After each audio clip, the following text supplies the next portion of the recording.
Hey guys, welcome back to Small Talk Japan, where we talk about everything Japan. I'm your host, Josh, and today I'm joined by Alex. Hello. Alex. Long time no see. Yes, long time no see. How are you? I'm doing pretty well. How are you? Oh, I'm good. Yeah, I've been busy, very busy. I've been outside of Kagoshima for the most of the last month and a half. Oh yeah, well, tell me all about it after the intro. All right. But today we're going to be talking about an Italian man who died in an apparent suicide in Tokyo immigration.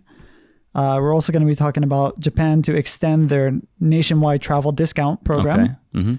Mm-hmm. We're also going to be talking about two different stories this week about wild boars attacking a railway that runs on something other than fuel. Okay. And the giant killing game of Japan versus Germany. Right. Okay. Japan is just going absolutely crazy about right now. Yeah. Nice. All right. Well, let's roll that intro. Right, so where have you been? I've been all over the place. I've been to Nikko, been to Kunisaki. Where else have I been? Tokyo a couple of times. Well, I don't know, all over the place. I've kind of lost track of it, to be honest with you. Yeah, I've seen your Instagram. You're posting a bunch of pictures, doing all these things. Yeah. It's not as fun as it looks. It looks pretty fun, so. Yeah. It always looks good because you edit the photos, right? But no, it's a lot of work, but I get to see some interesting places. So I just did a fire ritual at the top of a mountain in Oita Prefecture. A fire ritual? Yeah, so like gomataki they call it. It's like a Shingon that was Tendai, esoteric Buddhist ceremony. Okay. Where you make a massive fire at the top of a mountain and priests beating drums and praying and all that kind of thing. That sounds pretty intense. Yeah, no, it was crazy, man. It was like like a chain that you have to climb up to get to the top of the mountain and stuff. Yeah. That was fun. I enjoyed that. And so this is all for your business? Yeah. So advising them about how to, create travel content and how to package it all together and who to sell it to and, all that kind of stuff. So if anybody wants to climb up a mountain, burn a fire, to get in touch with me and I'll point you in the right direction. Japanese Burning Man? Kind of. Yeah. Less drugs though. Is that more or less fun? Yeah, no, it's both. Yeah. Yeah. Make your own entertainment. That's the difference, right? All right. Well, let's get into it. So, an Italian man died in apparent suicide at Tokyo immigration. Mm-hmm. So officials say that at 6 o'clock in the morning, between 6 and 7 a.m., he was seen in his room after he was taken away detained in a facility. And he apparently took his life using a TV power cord, making him the 17th foreigner to have died due to illness or suicide in Japanese immigration since 2017. Right. That's a lot. Right. A high number. Why was he detained? It doesn't say exactly why he was detained or any of the details about it, but it just says that he was detained and killed himself. Like there was the article earlier this year about where was she? There was a woman who got like extremely sick and then she complained about it and then she got from Sri Lanka or something like that, I think. Yeah. Yeah. And I think I saw like a follow-up article that said like they end up losing the court case too. Right, I see. Like, I mean, there's not really a great deal of information about it in that article, so it's hard to say why, why he was detained for a start, what kind of conditions he was in. Yeah. If he asked for any help or not, if he was depressed or whatever. You need to know the full story really before making any judgment. But I'm guessing that, the immigration authorities probably aren't that sensitive to people's psychological needs.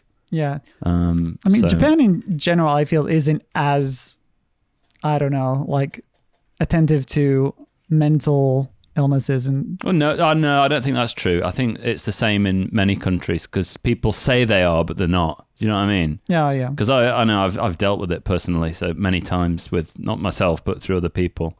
And a lot of people say they are, but when it gets down to brass tacks, they're really not. You know what I mean? Yeah. So, no, it's a tricky issue. But I think in Japan, people are very sympathetic, but they're not very empathetic. So they can say, oh, that must be tough for you. But they don't think, why might that be tough and how might it feel, right? Right. So I see a lack of kind of empathy, really.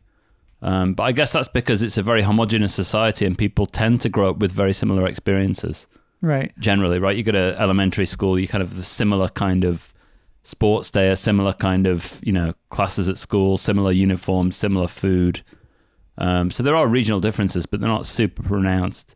So I guess it's easy to kind of understand what other people's lives might be like. But when it becomes somebody who's completely alien and foreign and things like that, it's very, very difficult for them to imagine, what that might be like. So, it's an education issue, isn't it, really? Yeah. Yeah. I mean, just like you said, we recently finished a People of Kagoshima video about school lunches. Mm-hmm. And even though the school lunches that we made, they do a lot more like farm to table stuff. And it's a little bit unique. I was still kind of surprised by like how similar it was to like several other videos that I watch about like school lunches in other parts all over Japan. It's like they do basically the same thing in every... I think, well, there's a difference between like municipal schools and ones in the regions. There is a big difference there in how the lunches are divided and stuff like that. But the ones in the countryside kind of have the similar kind of stuff, right? So It's all, working with local farmers, or the kids do some agricultural experience, or there's a bit more understanding as to where the ingredients come from and stuff like that. Do you have anything like that in England? Probably not. Maybe in super rural communities or something like that. I mean, there was a movement a couple of years ago by Jamie Oliver, the chef, to try and get people to understand school lunches a bit more and to educate kids about nutrition and stuff like that.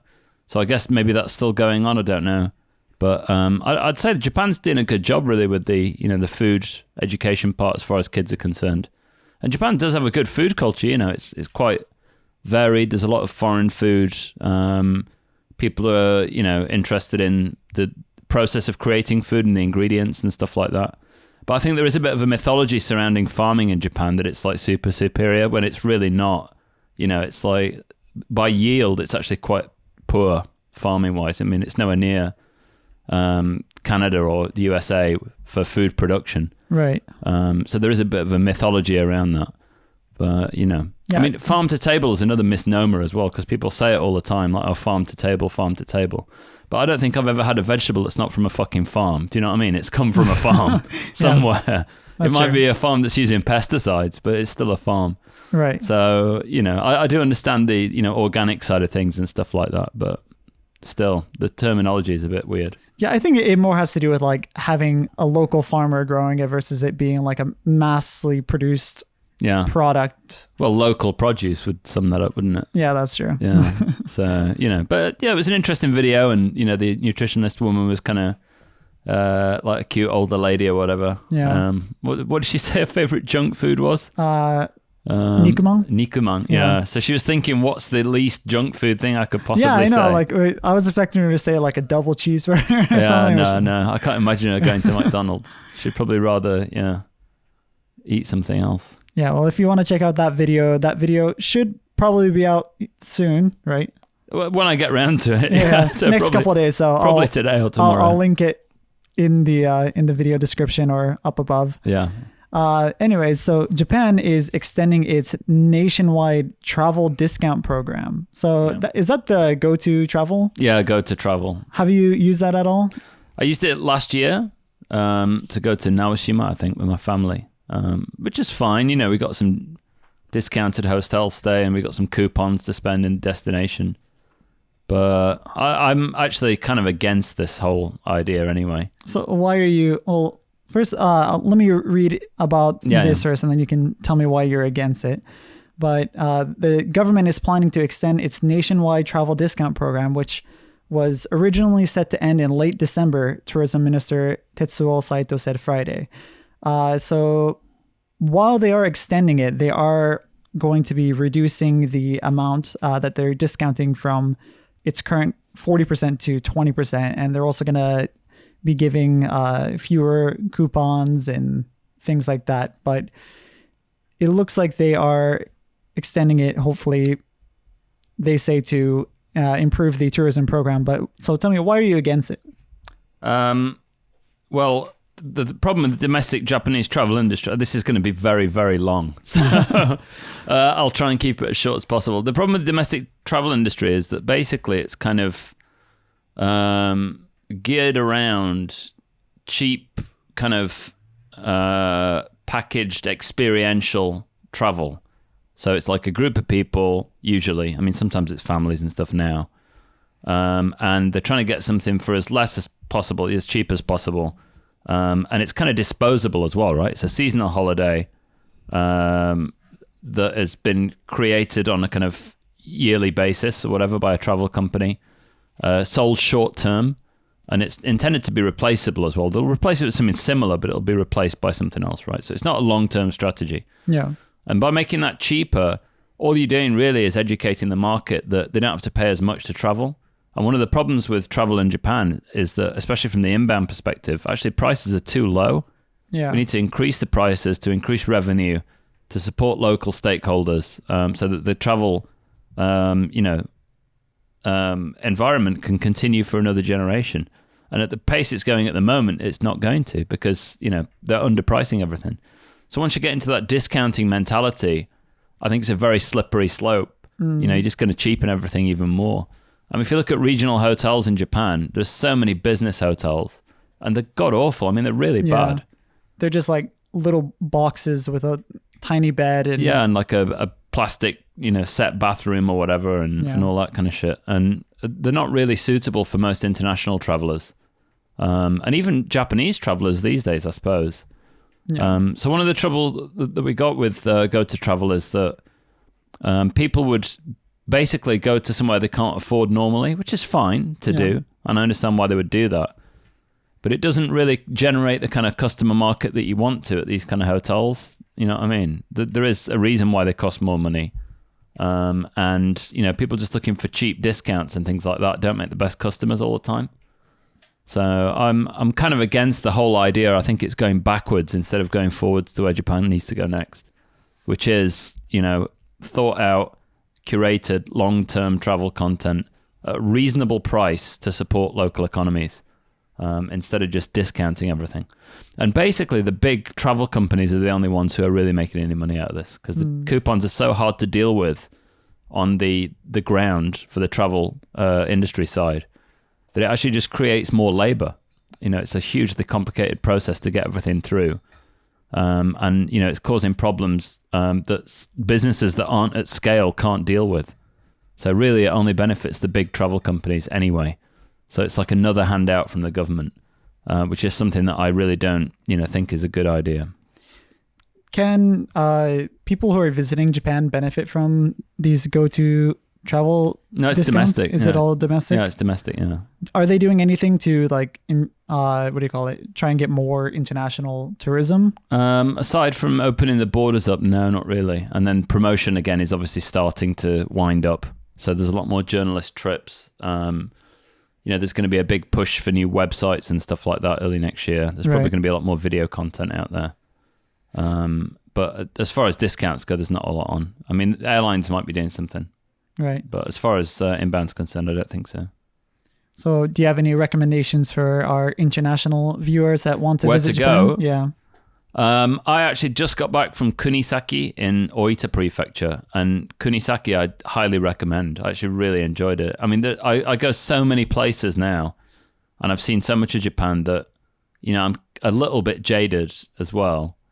But once you've been to Tokyo and Kyoto, and you got to go to those places if you're coming for the first time, after that, heading into the countryside is really worth it, I think. And Kunisaki, it seemed like a really good mix of kind of local villages, a little bit of craft, outdoor hiking, hiking up really steep mountain faces and stuff like that, and also Buddhism as well.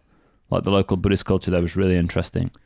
So to me, it seemed like a pretty good mix, and also not too expensive as well. And very few people there. So can anybody join in on those kind of Buddhist, like festivals or? You can, but you have to generally go through a company to do it. So there's a few. I mean, there's obviously Walk Japan's a super famous one that's been around for years. They do very good tours. You can also find a local guide in Kunisaki as well if you went there. And that's something to do as well. And of course, Kagoshima, if you come down to Kagoshima. I'm actually making a new course at the moment related to samurai culture. So kind of, it's got a little bit of martial arts in it. It's got a little bit of crafts and traditional music and stuff like that as well. and access to places and kind of people that you wouldn't normally be able to meet or get into. And I've kind of curated that with an idea of getting away from the idea of, just dressing up as a samurai and holding a sword and taking a photo. Taking a selfie and... Yeah. So something a bit deeper, a bit more authentic. Right. So traditions that have been going on for hundreds of years and actually finally being able to see those. Yeah. Do you want to talk a little bit about the live stream or... Yeah. Well, live streams generally for travel industry people. Oh, okay, so it's not open to the public. I mean, if people want to watch it, I don't see why they can't.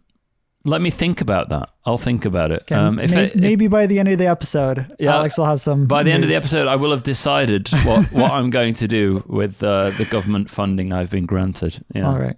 And I'll check it out. I think, maybe why not? I'm happy for people to join. Yeah, okay. Then maybe at the end, if you stick around to the end of the episode, Alex has a special treat for you then. Yes. Next article, I'll shoot. Nagoya police officer draws gun, defends people from charging wild boar. You just said, I'll shoot Nagoya police officer. So that means you're going to shoot a Nagoya police officer. So there was a space. I'll shoot Nagoya police officer. You're Hawaiian, so you can't say it in a way that sounds meaningful.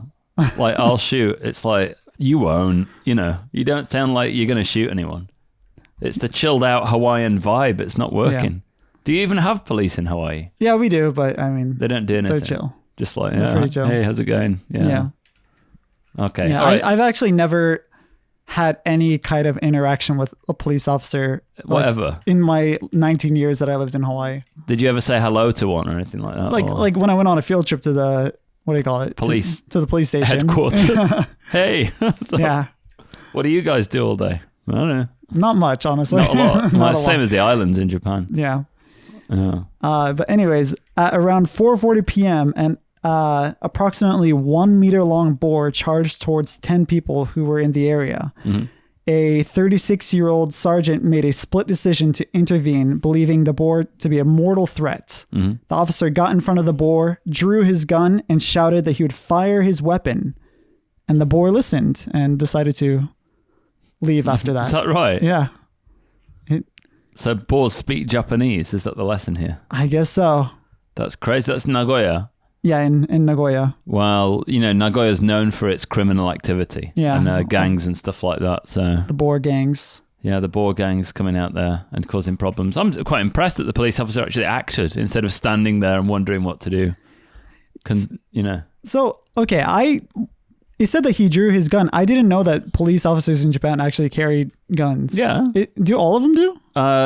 I'm not sure if all of them do. A lot of them do. Okay. Yeah, I've seen them on police officers quite a lot. Okay. I mean, they never use them. Yeah. Well, this guy was ready. Yeah, he was ready to go. He said he was gonna. It's just a boar. Just fucking shoot it.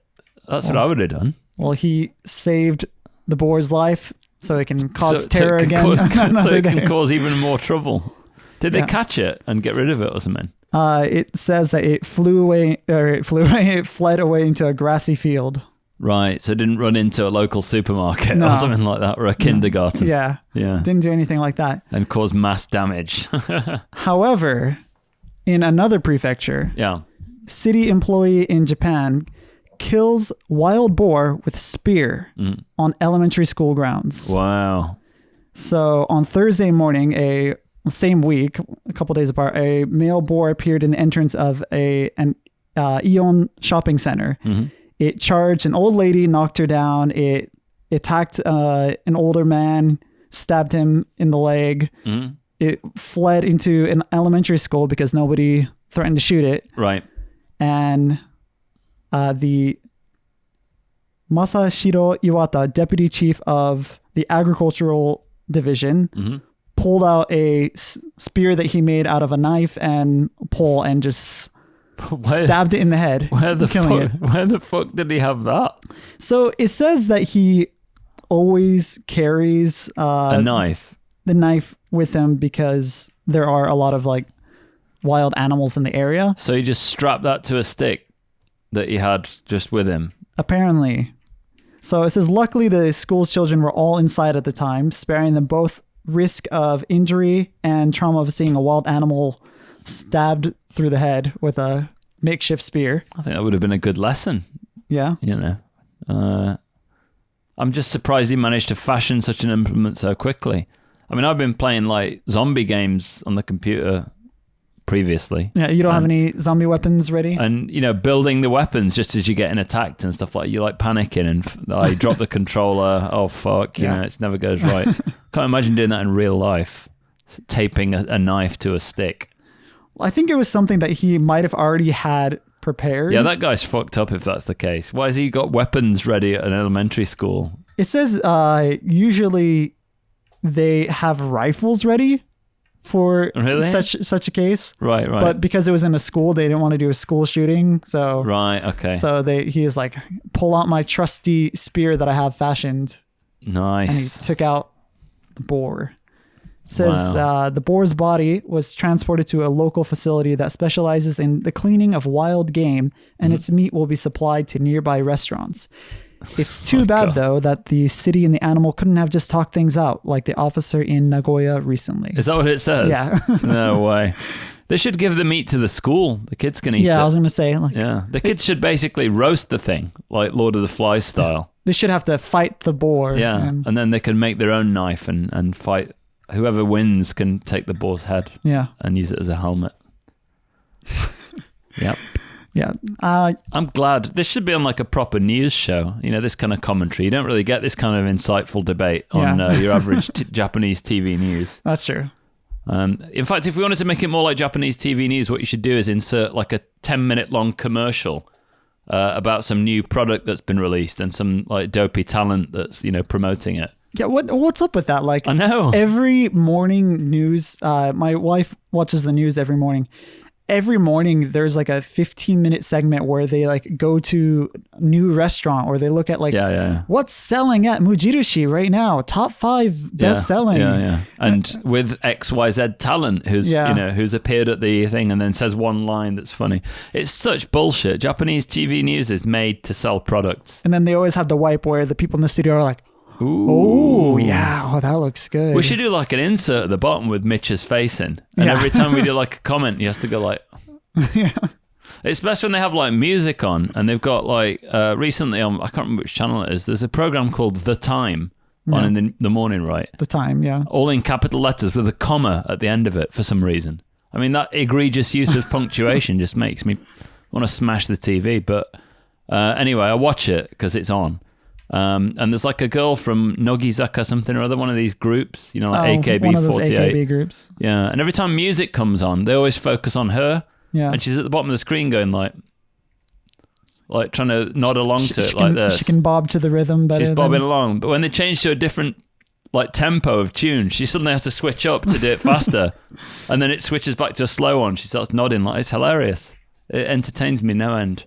Is that her entire job? Yeah, that's her entire job. It's just to sit there and nod, looking like, you know, average, like she does. Yeah, well, I mean, Japanese TV is, not the best, I would say. Yeah, well, I suppose it's like mindless, isn't it? Entertainment for. I mean, I can't really talk because I mean, British TV's got like Big Brother and like kind of reality TV, Get Me Out of the Jungle or whatever it's called. How many channels do you have in England? Basic channels are 5. So there's BBC 1, 2, ITV, Channel 4 and Channel 5. And then obviously you've got all the cable networks and Sky TV and all that kind of stuff as well. But I mean, when I was a kid, I think there were 3, maybe 4. Channel 4 came on when I was a kid, I think. And then Channel 5 came on when I was a teenager, I think. I had cable TV growing up. So like in America, we have like 1,000 channels. Yeah. So like when I moved to Japan, I was like, is that it? Like there are like 6 channels. Yeah. What do I watch? And like 5 of them are the news. It's crazy, man. TV now is mad. Like, you know, Mad Men, the drama series. I was watching something about that the other day on YouTube or whatever. And they said Mad Men was a successful TV show, but only something like 5 or 6% of the population of the US actually saw it. Like a tiny number. Yeah. But back in the day, like when, you know, I Love Lucy and all these kind of big TV shows were on, it was like, you know, 50% or 40% of the population saw it. Yeah. So it's just like now the numbers are getting smaller and smaller because there's so many segments and so many channels, you know. Right. And then there's Netflix, there's YouTube. Yeah. Like, I mean, I don't even really watch TV at home anymore. Yeah. Now I look through Netflix or Amazon or whatever, and I just think, do I want to invest 37 minutes of my time in this? I always look at the time, in the comments, and I think, nah, next one, and then I end up watching like short videos on YouTube or something. Yeah, it's just bizarre because it's such a waste of time, and I know it is, but I always end up doing that for some reason. So unless something looks really, really good or I'm invested in it, I just won't bother. Yeah, I mean I think that's why I've kind of like just stopped watching movies in general. Like whenever I'm like, oh, I feel like watching a movie today on Netflix, I know I'm going to like finish eating and then I'm going to have like an extra hour and a half. I was like, do I really want to watch this movie? That's unhealthy though, isn't it? Attention span's getting so short. I mean, I can watch a really nice movie on a day off if I've got lots of time, but yeah. No, I should start watching movies all the way to the end again. When I start, I watch it to the end, obviously. Yeah. But, it's the starting, right? Right. Getting off the ground with it. Anyway. Right. Well, that, as they mentioned, that boar is going to be taken back to be eaten. Maybe it can be used as a fuel source, like this Amaterasu Railway, which now runs on leftover tonkotsu ramen broth. Oh, fucking hell. Really? Yeah. So the Amaterasu Railway in Miyazaki Prefecture is a popular local train that takes passengers on a gorgeous 30-minute journey through the spectacular scenery. And it's well known because it has an open roof. Okay. And up until recently, the guests would have to smell like the fuel burning. Right. And that wasn't like the best smelling thing, but they created a type of biodiesel fuel made out of leftover tonkotsu ramen broth. So now instead of a toxic burning smell, the writers report smelling aromas of fried rice along the way. Fried rice. So I guess move over water-powered cars of the future. Yeah. We can just use ramen broth. Just use ramen. Discarded ramen. Yeah. That sounds disgusting, actually. Yeah, I mean, actually, like, Kagoshima is known for tonkotsu ramen. Yeah. And the restaurants, like, the food, it tastes good, but the restaurants, they smell like crap. They smell bad, yeah. I mean, I'm not that much of a fan of tonkotsu ramen anyway. I'm not either. Have it now and then, but, I wouldn't, like, be desperate to eat it, I don't think. Yeah. And actually, Kagoshima, I'm going to slag off Kagoshima a little bit now, because Kagoshima's ramen is so expensive as well compared to Fukuoka or whatever. Is it? Yeah, I mean, Kagoshima's like 1,000 yen, right? About. So Fukuoka's like 700. And their tonkotsu ramen is obviously more famous. Right. So, yeah, it's weird. But, yeah, well, if you like ramen, go for it, whatever. Go to Kokinta and have like a small ramen at 3 o'clock in the morning. It tastes all right. Yeah, and that's the hangover or the, what do you call it? The drunk food of Japan, right? Yeah, that's the doner kebab of Japan. Is that what you eat in England? Yeah, kebabs. Yeah, even in Japan, actually, if I'm in Roppongi or something like that, they've got kebab shops there, so go down. We used to have a few kebab shops in Kagoshima, but I don't know. They've all gone, haven't they? Yeah, I wonder why. I used to go all the time too, so. Yeah. Well, I wonder what drunk food is in America. Like, I grew, my like adult career, my adult lifehood has been in Japan, so I've never really had like a drunk phase in America. In Hawaii, do you have Loco Moco, whatever it's called? Yeah, Loco Moco. It's a real thing. You know what that is, right? I have no idea. Spam. No. Loco Moco is like it's basically like a hamburger steak with gravy and a fried egg on rice. Right. That's it. Oh, they have something like that in Japan, right? Yeah, I mean, a lot of restaurants sell it in Japan. Okay. Well, yeah, anyway, in England, it's a doner kebab. What's your favorite drunk food? Comment down below. Drunk food. Anything bread or cheese. Yeah, my like I've stopped it recently, but my old bad habit was like going home drunk, stopping at the convenience, grabbing like a bunch of bread. Yeah. And then just like chowing down, waking up and seeing all the wrappers and being like, oh God. And then carbohydrate hell. Yeah, next day just feeling. Yeah. Anyways, on to the biggest news of the week. What's happening? World Cup, have you heard about it? No. Yeah, there's this thing happening in Qatar. A lot of controversy. Wow, soccer. Yeah. Are you a soccer fan? Soccer. No, I'm not really a football fan. Football? No, we're talking about soccer, not football. No, we're definitely talking about football. Not really. I mean, I usually watch the World Cup when it rolls around, but I'm not that interested in football, to be honest with you. But I did hear Japan did quite well. They did. So Asia on the march as Japan comes from behind to stun Germany 2-1. Right.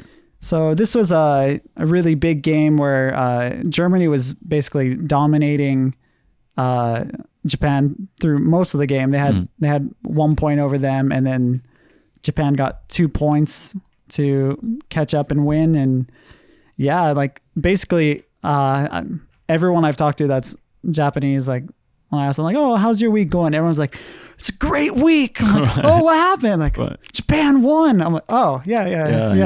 I didn't watch it, but can they win again? That's the question. What's the next one? Costa Rica or something like that, right? Yeah, I think Japan is expected to win the next game. So yeah, this is like the biggest upset so far in the World Cup. Even though they got totally dominated through the whole game, and they got 2 goals. Good shots. I'm happy they scored and won. I mean, England does a very similar thing, right? You do a couple of good matches and then they just get twatted towards the end of the contest. Yeah. So who knows what's going to happen this time? But yes, I mean, I'd love to do some kind of football pundit type commentary, but I have literally no idea what to say about football. Yeah, well, we have a video of the fans going a little crazy in Shibuya crossing walk after the. So. Oh wow! Yeah, are they going to clean up after that? Like right after the game ended. Right. It went crazy, and the police had to like clear people afterward. But I'll tell you what they should do is they should clean up Shibuya once they finish celebrating. Yeah. There's fucking loads of shit on the streets of Shibuya. So. Well, I mean, Japan is known for cleaning up in the World Cup, which brings us to our next article.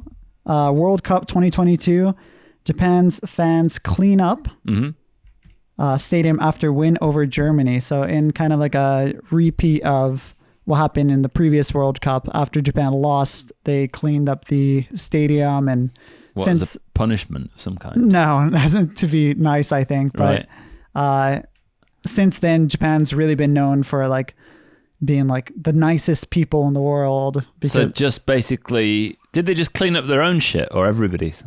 They cleaned up the stadium. The whole stadium? I think so. See, I don't know what to think of this, to be honest with you. Why is that? Because it's like, well, you're going to be on TV for it, right? It's the little soft power play by Japan. And it's nice to volunteer and do stuff like that. It's a nice gesture. But what? Picking up everybody else's shit is a nice gesture. I don't agree with that. Well, Japan in general, I think, is pretty good about like picking up trash and like picking up after yourself. Not everybody else's trash. That's true. Do you know what I mean? They're giving some kind of myth that, if you throw things out in Japan, someone's going to come and pick it up for you. Because it doesn't happen 99% of the time. The thing is with Japan, it's like you got to manage your own shit. And if you don't, somebody will be watching you. Yeah. So you got to manage your shit. So to be honest with you, like picking all this stuff up for everybody else is fine. And it's a nice gesture and all that kind of stuff. But it's kind of giving the world a kind of biased viewpoint as to how things operate in Japan. You have to do things because you're coerced to do them. So, it's great to have a clean society and things like that and not much rubbish.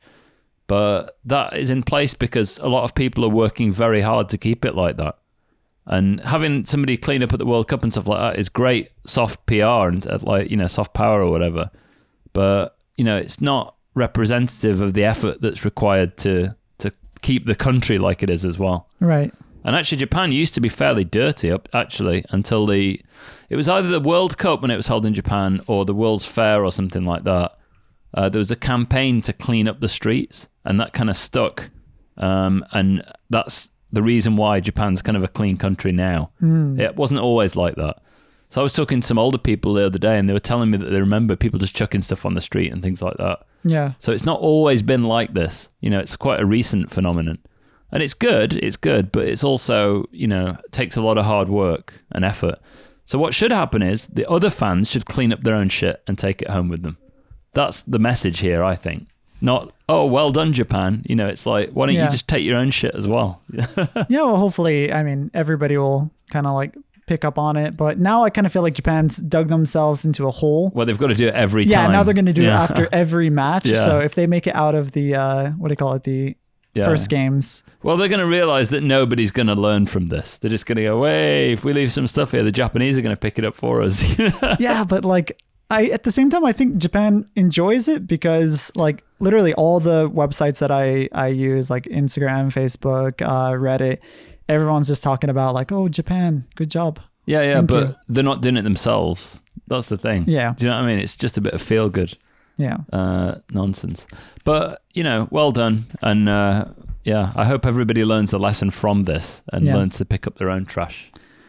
All right, but continuing on with it, not only did they pick up trash. Oh my God, what else did they do? Japanese World Cup team's manners, awesome as usual. Locker room picks after unexpected win show. So after the Japanese soccer team finished using the locker room, they decided to fold up some papers into origami and write arigato and then...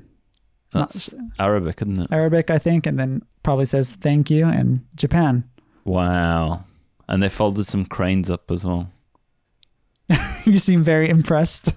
Yeah, no, that's impressive. Oh, I want to see what the other locker rooms look like from the other teams. Yeah. That's a good thing to see. What kind of state could you possibly leave them in? Yeah, that's true. Should they just sit down after a game for a little bit and get changed? Yeah. So, yeah, no, it's good cleaning up and all that, and it's good PR, but it's just, I'm always skeptical of stuff like this because it's like, what's the lesson here? What are we learning from this? So it's just a nice bit of PR, but what can you say? So, cleaning up after yourself's important as well. So if you do come to ryokan in Japan or something like a regional inn or something, you're supposed to fold up your futon and fold up all your sheets and stuff like that and leave it in a pile in the corner. You don't just leave your bed in a mess in the room as well. You're supposed to fold your bed up too. And I bet nobody does that. I read an article recently that I thought it said that you're not supposed to do that actually because, I think it was that you're not supposed to put it completely away because... Yeah, not put it away because they're going to have to like look at everything, make sure you didn't forget everything. But you should fold the futon up and then fold up the sheets and put it on top of the futon in the room. Right. So they can see that it's been tidied away at least. Right. So little things like that and leave things in basically, not just chuck towels all over the place and at least fold them up and put them somewhere. Yeah, not like an American hotel room where you just trash it. Trash the motherfucker and leave, So that's kind of politeness and stuff as well. And obviously, I had a friend who came over and he had some chewing gum and he just took it out of his mouth and swat it in the street, chucked it. And I was like, whoa, what are you doing? Stopped him. But, these habits do kind of stick to you after a while. If you practice it for a little bit, you just start doing it without thinking. Yeah. And I'll be walking along and picking up rubbish on the street as well. I just chuck it in the nearest bin or whatever. Right. Because it does stand out when the streets are clean. The one thing though is it's hard to do that because there aren't a lot of bins around. That's true. Japan. Yeah. There are times when I see trash on the ground, but I don't want to put it in my bag or something. Yeah. So I'm always convenience store. Yeah. That's the place to go. But yeah, or the bins for cans and pet bottles next to vending machines. Oh, I hate it when people do that. I just squeeze any old shit in. If it'll fit. Fuck, don't do that, man. If it'll fit, it's garbage. No, the interesting thing is if you go to some places, it says cans on one side and bottles in the other. And then it's the same bag. It's the same bag. So it's what is the point of this? Yeah, that's true. What can you say? You did a thing on rubbish in Japan, didn't you? Yeah, I did. I didn't. Did you ever upload it? No. Why? I didn't. There were a few different reasons for it. Was it too sensitive? It was I made it. And then right as I finished it was when Corona started getting bad. Right. And so I don't know. I felt like it was kind of bad timing. Right. And then the more I waited, the less relevant it became because Japan started what do you call it? We stopped using, they stopped giving out plastic bags. And that was one big point that I talked about. And they changed a lot of things. And then eventually I was just kind of well. Yeah, I can't be bothered. Yeah. Yeah, you should put it up anyway, though. Why not? I thought it was an interesting documentary. It was pretty good. It was good practice. There was a lot of stuff about the actual process of getting rid of garbage in Japan that was quite surprising. Yeah, that was the one part that I did wish that I could have released. The plastic waste center or plastic recycling center. Mm-hmm. That was like a really eye-opening, kind of a nightmare situation. So when they were like sorting through the trash and pulling out like all the needles that they had and stuff like that. That was what kind of needles? Mostly insulin shot needles. Right. Okay. Yeah. But like a lot of people apparently don't know how to dispose of it correctly, so they just like put it into a plastic bottle, or something, toss it in. Yeah. So like they were like, and here's where we keep all our needles for the day, and it was like one day was like 1,000 needles or something. Jesus Christ! It's just mad. A bunch of like women like pulling it out with their hands. Wow. Yeah. Jesus. Wow. So clear up after yourself is the lesson learned. So don't just go clapping at the Japanese fans and commenting about it on social media. Yeah. Change your behavior to match it. That's the only message from me. Pick up after yourself. Pick up after yourself. Don't just go chucking it on the floor like that. Yeah, as I toss this new story on the floor. You toss that on the floor. But you're going to pick it up in a minute. That's true. That's true. Man. So you want to tell us about what we're doing, or... So, I mean, like it's ideal. It was supposed to be for travel agents and media only. Okay. But maybe I'll just make it open to the public as well. I'm not sure. I need to think about that. But if I do, I'll put a message out. Okay. Via the social media. Maybe we'll post a little something on Small Talk if you want to know about a special live stream experience. So I'm basically introducing a tour around Kagoshima that I'm putting together at the moment with the Ministry of Cultural Affairs, introducing Jigenryu, which is like swordsmanship. That's about 400 years old here in Kagoshima. Also Ajikan, which is like a method of meditation that used to be used back then. It's different to Zen. It's completely different to that.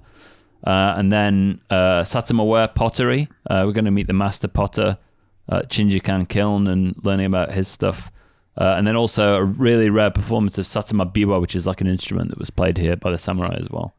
So it's like very, very niche content, right? Not that you can see generally in Japan. Yeah, a lot of those people are connections that we can only get because it's you. Like, well, yeah. So, it's been a hard slog getting them to cooperate, but, thankfully we've got there. So yeah, it should be really cool. Yeah, no, it's good content. I'm very excited about it. Yeah. All right. Well, I think that's everything for today. If you enjoyed the episode, hit like and subscribe for more. Let us know in the comments below who you're rooting for in the World Cup. England, obviously. England. I'm rooting for Japan, I think. Well, Hawaii aren't in it. Well, I'm still an American. Oh, USA, that's right. Yeah, we're I still forgot there. about that. Anyway. But any other questions you want to ask? No, I'm done. I'm done. All right. Well, if you have any questions for Alex, then let us know. Thanks again for watching. See you next time. Bye. Bye.